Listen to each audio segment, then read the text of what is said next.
जय श्री राम, जय हनुमान। दोस्तों, कैसे हैं आप सभी लोग। इस रिवीजन चैनल में आप सभी का स्वागत है। तो आज मेरे दिन की शुरुआत होती है 7 बजे और सबसे पहले मैंने उठ के नहाया धोया, अपने नित्य के काम किए और पूजा पाठ करने के बाद फिर अपना सारा काम किया, पढ़ाई वगैरह मैंने स्टार्ट कर दी। तो आज का थॉट है कि अपने हक़ के लिए बेशर्म बने, क्योंकि शर्मीले लोगों का फ़ायदा उठाने वालों को ज़रा भी शर्म नहीं आती है।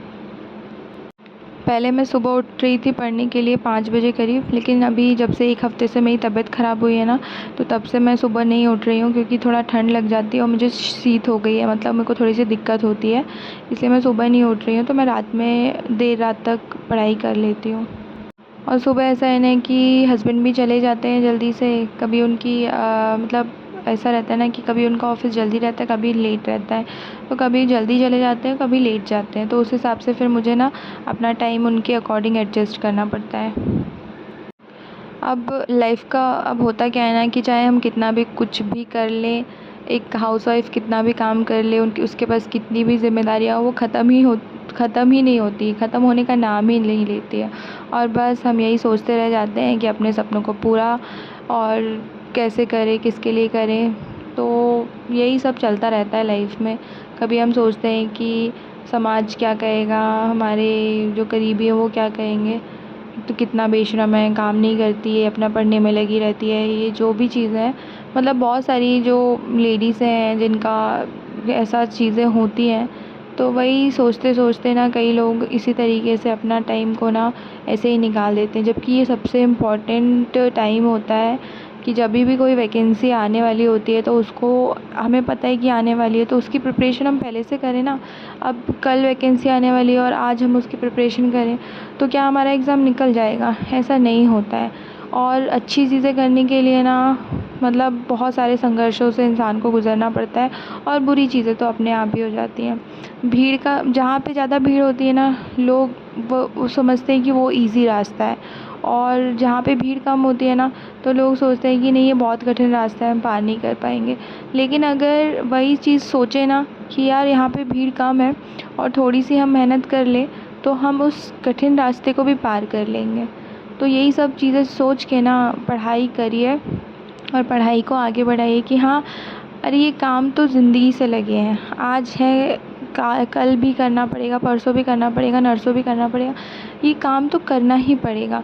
तो अभी काम को छोड़ के, घर के काम को छोड़ के कि हाँ अभी यहाँ गंदगी पड़ी है, वहाँ गंदगी पड़ी, जितना है कि हाँ खाना बनाना है, ये करना है, वो करना है, कपड़े वपड़े वो साफ़ सफाई करिए 15 दिन में एक बार। रोज़ रोज़ की साफ़ सफाई घर की करने की ज़रूरत नहीं, क्योंकि इतना टाइम अभी बचा नहीं है ना। तो पढ़ाई करिए, पढ़ाई पे ध्यान दीजिए, और जिनके नोट्स नहीं बने तो वो नोट्स बनाइए, है ना।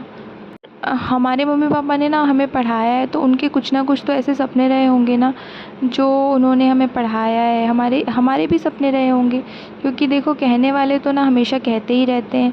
जब लोगों ने ना माता सीता को नहीं छोड़ा, तो वो इतनी पवित्र थी, तो उनको कहने से नहीं छोड़ा तो हमें क्यों छोड़ेंगे, है ना।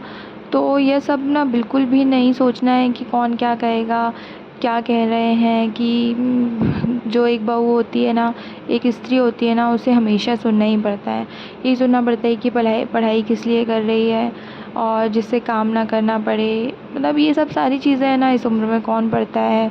अब कोई पढ़ाई का टाइम है क्या, अपने बच्चों को संभालो, ये सभी चीज़ें होती हैं ना। बहुत से परिवारों में ऐसी चीज़ें होती हैं, और बहुत से परिवार ना बहुत सपोर्टिव भी होते हैं। जैसे मेरी फैमिली है ना, मेरा जो ससुराल है बहुत सपोर्टिव है, मेरे हस्बैंड भी ना बहुत सपोर्टिव है।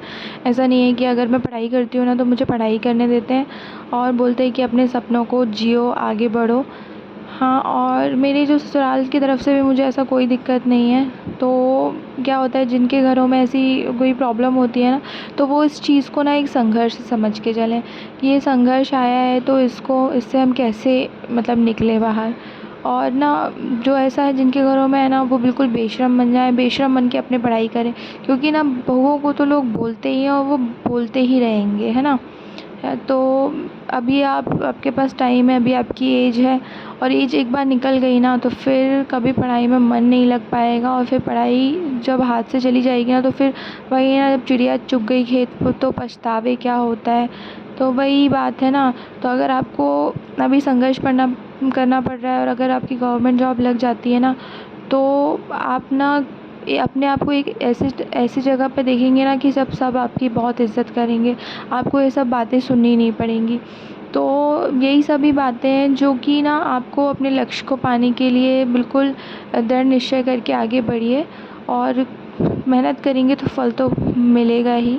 और जब आप कुछ बन जाएंगे ना, तो सब आपके आगे पीछे घूमेंगे। अभी कोई पूछने वाला नहीं है, तो बाद में देखना जब कुछ आपके पास एक गवर्नमेंट जॉब हो जाएगी ना, तो ऐसे समय निकलेगा कि पता ही नहीं चलेगा, है ना। तो बस पढ़ाई करिए, मेहनत करिए और आगे बढ़ते जाइए सफलता की ओर। यहाँ पे ना मैं कंप्यूटर के नोट्स मैंने कंप्लीट कर लिए हैं। क्या हो रहा है कि मैं ITI TO की भी प्रिपरेशन साथ में ही कर रही हूँ, तो उसमें उसके नोट्स भी मैं साथ में बना रही हूँ। तो ये जो नोट्स मैंने बनाए हैं मैंने बना रही हूँ, और तो ना मतलब कंप्लीट हो गए हैं लगभग ये वाले मेरे नोट्स।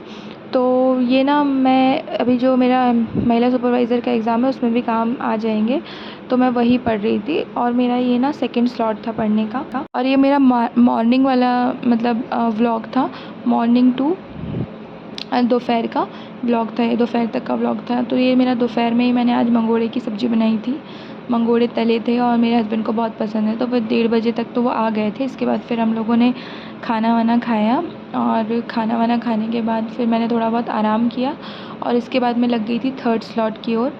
थर्ड स्लॉट में मैंने वही मैथ्स और रीजनिंग किया है आज, और फिर रात का फिर एक फोर्थ स्लॉट रहेगा मेरा वही खाना खाने के बाद का। तो मैं इस तरीके से अपना टाइम डिवाइड कर रही हूँ। तो जिसके नोट्स नहीं बने हैं तो वो अपने नोट्स प्रॉपर बनाते जाइए, और आगे ये मत सोचिए कि हमें सफलता मिलेगी कि नहीं मिलेगी, अपना कर्म करिए, बस मैं इतना ही बोल रही हूँ। और मैंने आपको पहले भी बताया, सफलता का एक मूल मंत्र है लगातार कोशिश करते रहना।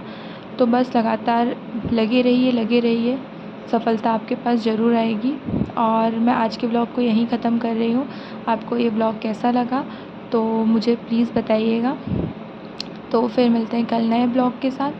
और अगर चैनल पे नए हैं तो प्लीज़ सब्सक्राइब करिएगा, और चैनल को लाइक करिएगा और शेयर करिएगा। Thank you, bye bye, thanks for watching.